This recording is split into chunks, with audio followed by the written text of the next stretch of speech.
দক্ষিণ দিনাজপুরের গঙ্গারামপুরের একটি বেসরকারি হস্টেল থেকে একসঙ্গে 4 নাবালক পড়ুয়া নিখোঁজ এবং এই ঘটনায় ব্যাপক চাঞ্চল্যের সৃষ্টি হয়েছে। বৃহস্পতিবার সকালে এই ঘটনার সামনে আসতে উদ্বেগে পড়েছেন পরিবারের সদস্যরা। নিখোঁজ ছাত্রদের খোঁজে গঙ্গারামপুর থানার দ্বারস্থ হয়েছেন অভিভাবকরা।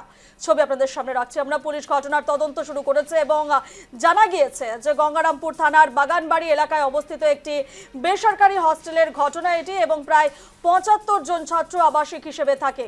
অন্যান্য দিনের মতো বুধবার রাতেও হস্টেলের সকল পড়ুয়ার সঙ্গে খাবার খেয়ে ঘুমোতে যায় এবং বৃহস্পতিবার ভোরে হস্টেলের কর্মীরা দেখতে পান 4 জনই নিজেদের বিছানায় নেই। এরপর হস্টেল চত্বর এবং আশপাশের এলাকায় ব্যাপক খোঁজাখুঁজি শুরু হয়।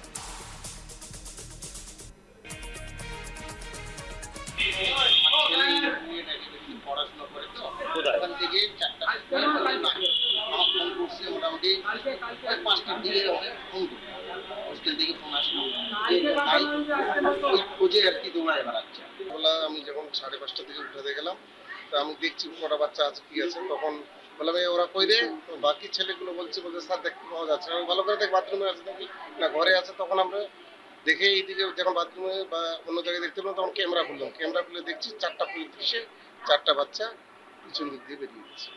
মানে কি মনে হচ্ছে তাহলে কি আপনার ওখানে নিরাপত্তা কেমন থাকে? আমাদের আমরা তো ওই সকালবেলা আমরা শুধু গেট সারা রাত তো তালা বন্ধ থাকে।